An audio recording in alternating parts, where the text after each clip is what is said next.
Coach Saban back to New Orleans for the college football playoff semifinal of the Allstate Sugar Bowl. Coach, would you like a brief opening statement? Yeah, well, certainly we're pleased and happy to have the opportunity to be here, but first of all, I'd like to wish everyone a happy holiday. We certainly had a great holiday. I think when you have little ones like our granddaughter, it makes Christmas really something special. So, but this is a great opportunity for us to be in the college football playoff for the fourth year in a row.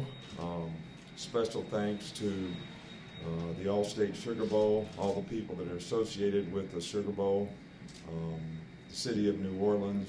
The hospitality here has always been outstanding for the players, and also like to thank CEO Paul Houlihan and Allstate for their support of college football.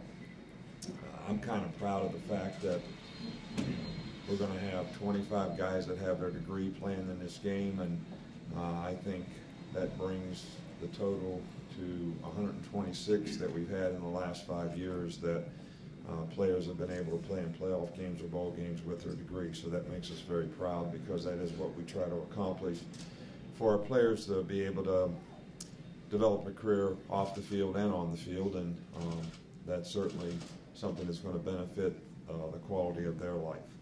I think when you get an opportunity like this, which is a really special opportunity to play against a great team like Clemson or any team that's in the playoffs at this point, players obviously have to expect it to be a very difficult game. Most of these games are like dogfights, so you got to be able to overcome adversity, and everybody's got to take ownership to do their job, and it comes down to what do you want to accomplish, and what are you willing to do it.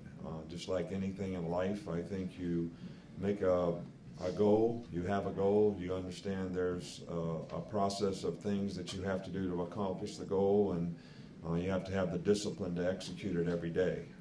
And that's not necessarily a feeling, it's a choice that you choose to be persistent at the things that are going to help you be successful, and you resist the things that are not going to help you be successful. And to this point, relative to the preparation we've had, I've been really pleased with the coaches and the players, and how they've kind of gone about that. So hopefully we'll get started down here and be able to pick up where we left off, and get ourselves ready to play an outstanding game against an outstanding team. Questions for Coach?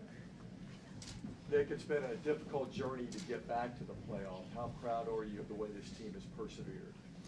Well, I think that one of the statements that I made last year after we didn't succeed in the championship game is don't waste the failing, which means learn from the things that you did or didn't do. And I didn't think we finished very well.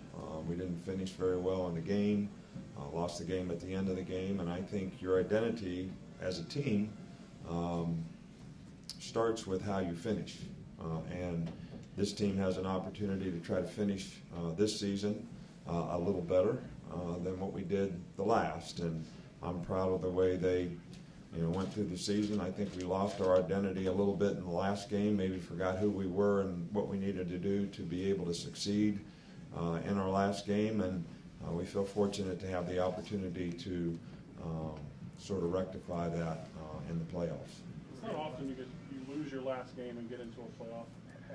How have you seen your team respond to a failure? Well, we only had one this year, so. What means you kind of used don't waste the failure is what I mean by that. Yeah, well, we responded all year long and won 11 games, and we didn't finish like we wanted to, and I think we need to show that we can do that.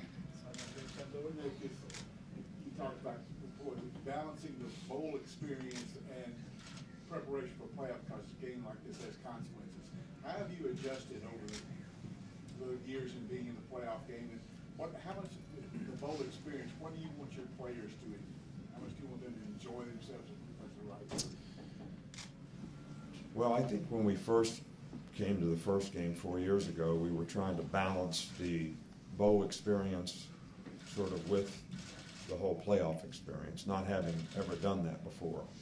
And I think what our players, because our players make the decisions about curfew and what they do and how they do it, give the leadership on the team the opportunity to do that. And each year they have been more and more serious about the game and less interested in the bowl experience because they've experienced consequences in the game, good consequences and bad consequences. And I think they understand that after going through that experience as I do,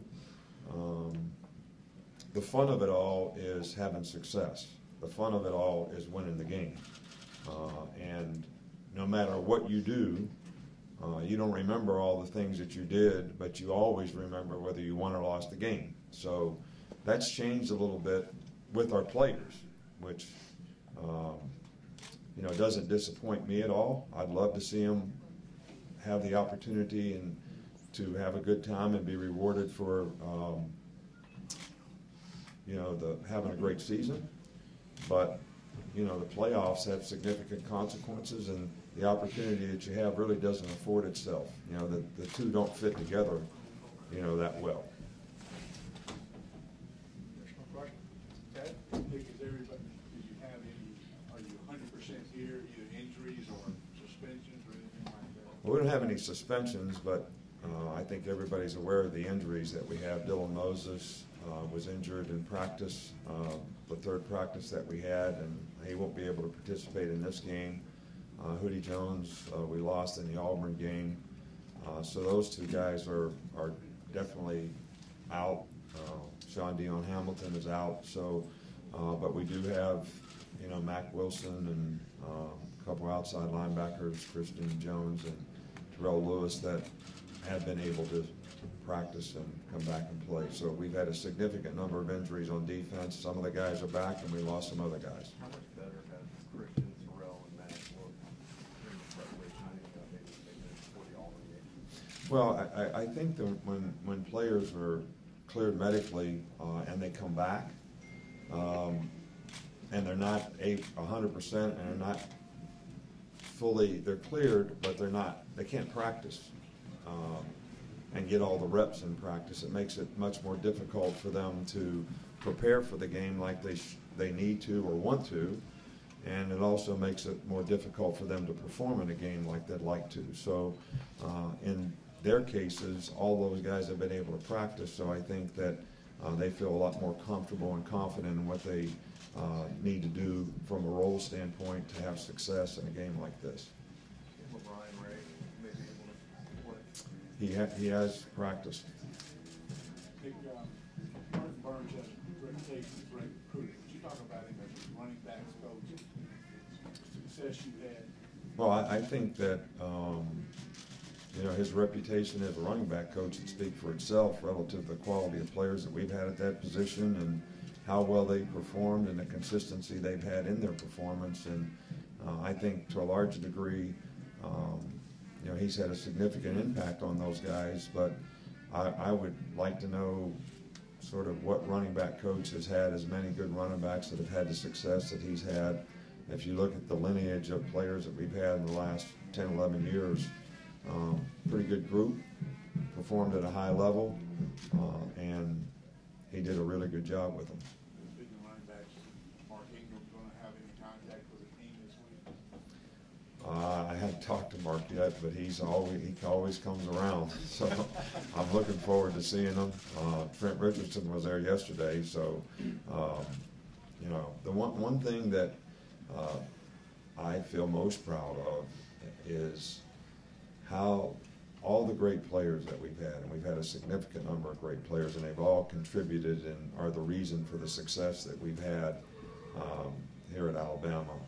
But the fact that they all want to come back and be a part of the team really makes me feel good about the program, how the program helps players be more successful in life, and really makes me proud of what they've been able to accomplish beyond Alabama and their career at Alabama because of the kind of people they are. But just great to have them all back, and we always welcome Mark back. He's got a great spirit, great character, and he and I do a scholarship together. I mean, he wants to give back to the university every way that he can. So he's about as fine as ambassador as you can have for an organization as anybody could ever ask for.